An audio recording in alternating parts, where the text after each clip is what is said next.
And then, as I said, the sphere grid. Going back to comparing it to the license board, they're nothing alike. If I could show you the license board right now, I would. Can't.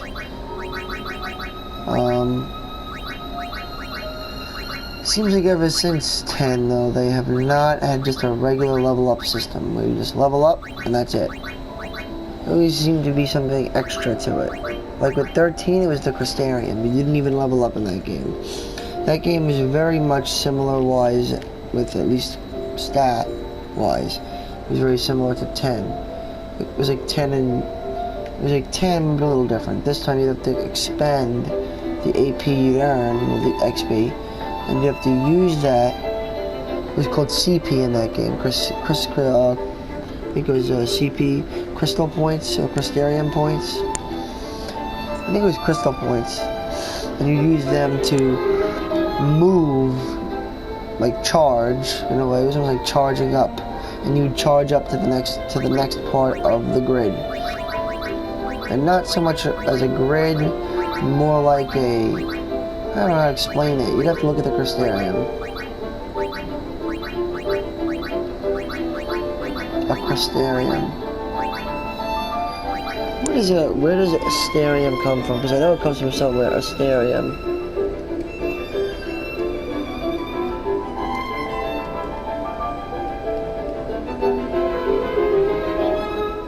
Let me see something. An Asterium.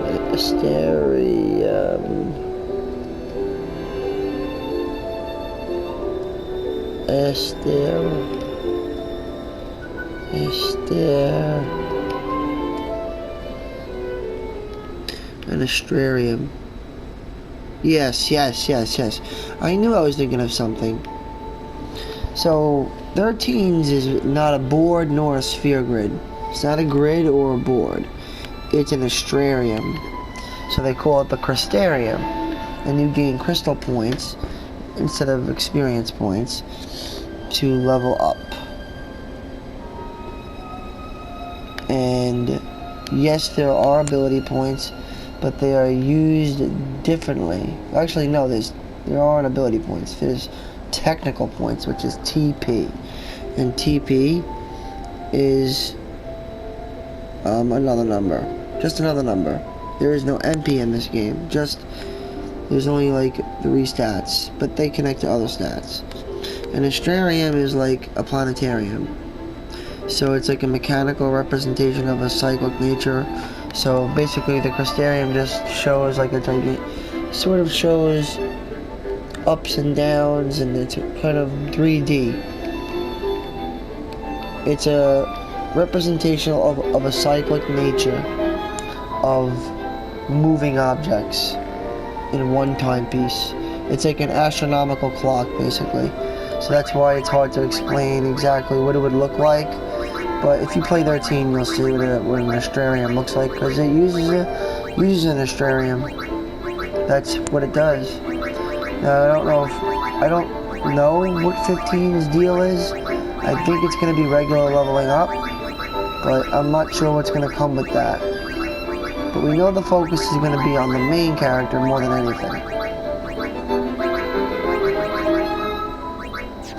So this is what I like about the sphere grid. Sphere grid has definitely been pretty cool. Like Titus, for example, his is going to empty pretty soon. It ends here. Let me see something. Ends right here. This is his last. That's his last node, which is an ability node. And you learn Quick Hit, which is a good move. Very, very helpful for Titus. But the level 3 blocks the way, and then you're no longer in his grid anymore. You're now, I believe, in Yuna's grid. Yep. You get tossed right into Yuna's grid. Now, if I were you, I would make either one of 2 choices.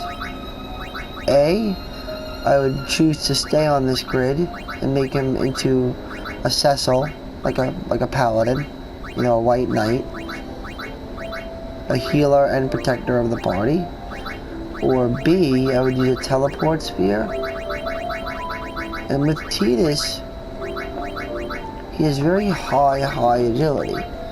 So, to complement him further, I would tell you to probably go to Riku's part of the grid.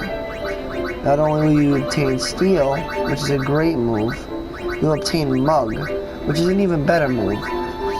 Now, given the fact that she has so many high agility nodes, you could sacrifice some of his strength and go to her side of the grid. So I would take Riku or Yuna. With Lulu, I would go probably difficult one. Probably gonna say Yuna's. And she shall naturally though flow into Wakka's side of the grid. But not necessarily. You could always choose to not do that. You could take a level 2 and go right into Riku right away.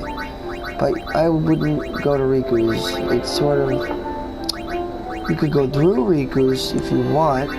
There are some cool things you can get. But you might only be able to go down this way. It's not going to lead you anywhere you're not, anywhere exponential. But if you want to backtrack all the way down here, that's up to you. I would not do that. Expend a level 3? No way. That's more for Riku to do if she wants to. Which she'll have to if anything, move this way. I think Riku's already there, so then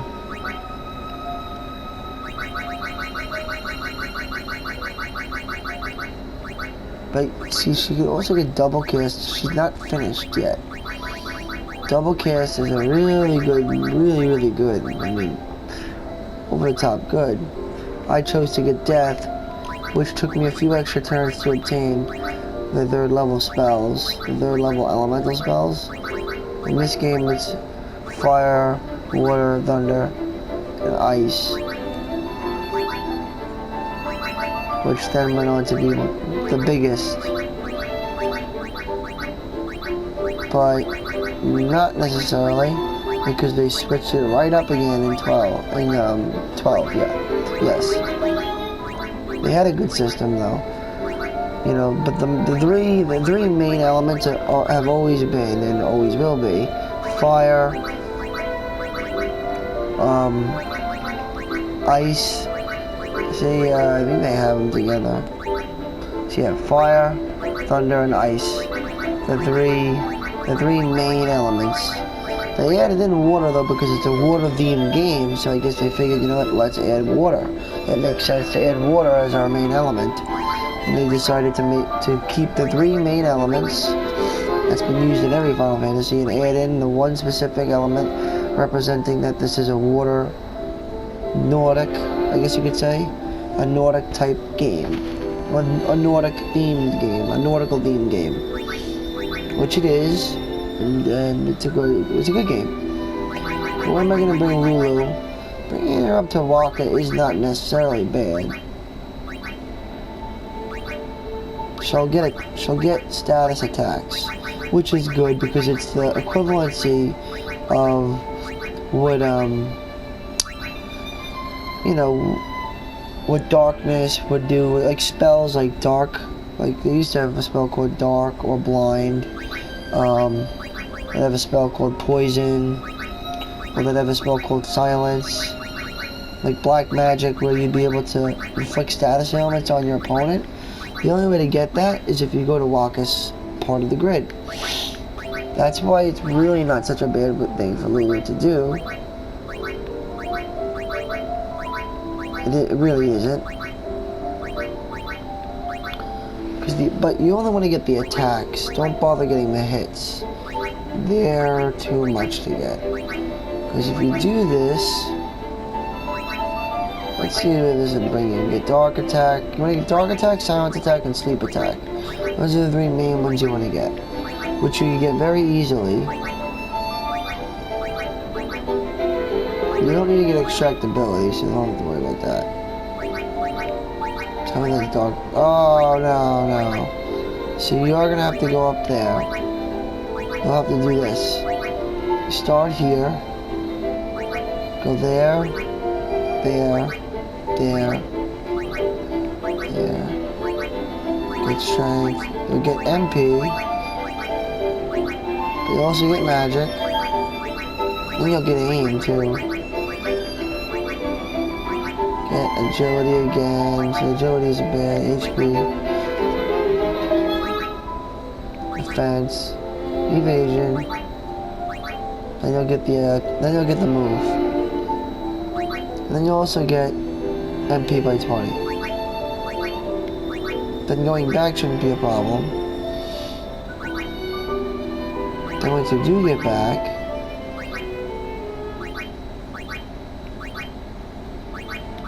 you want to get this.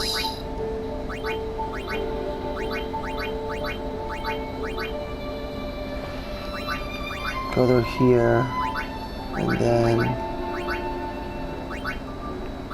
you'll get the scan ability.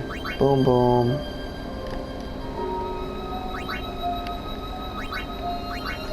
If you have the level 4 waiting to open this up, I would definitely choose to get it. Ultim is a very good move.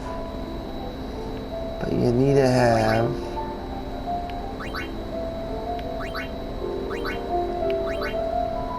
you'll have to have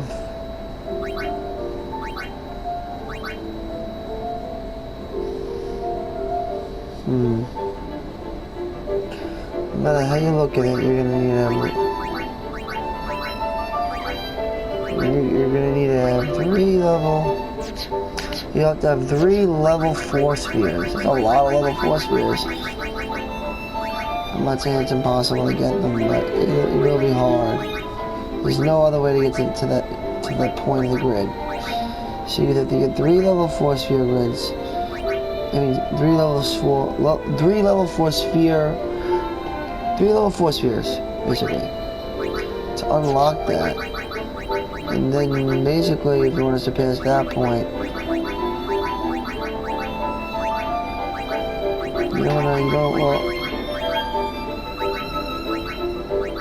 you bump back into this spot, but you could go up this way.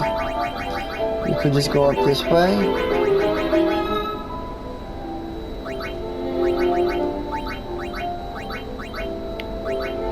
Open up to level 2, and then finally get into Yuna's part of the grid. Because ultimately you do want to get her to Yuna. You could take her across the grid on a journey that will not only benefit her, but will benefit her, and also get her to Yuna's grid. But you don't want to forget about these. L4, Nabgil. This is definitely not worth it.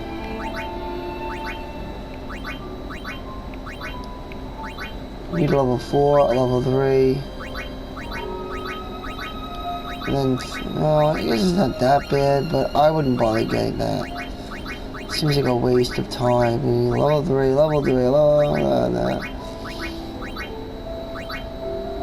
level 3s and 1 level 4. But the double cast,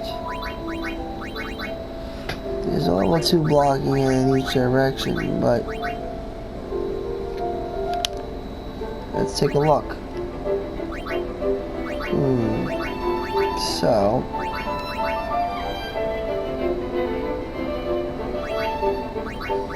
you want to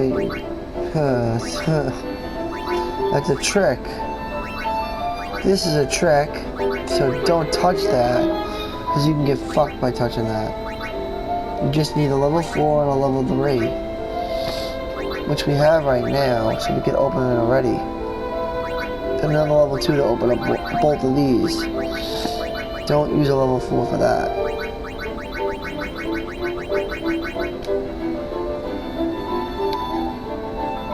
I like it close up personally, it helps. So I'm about to get these, which is good.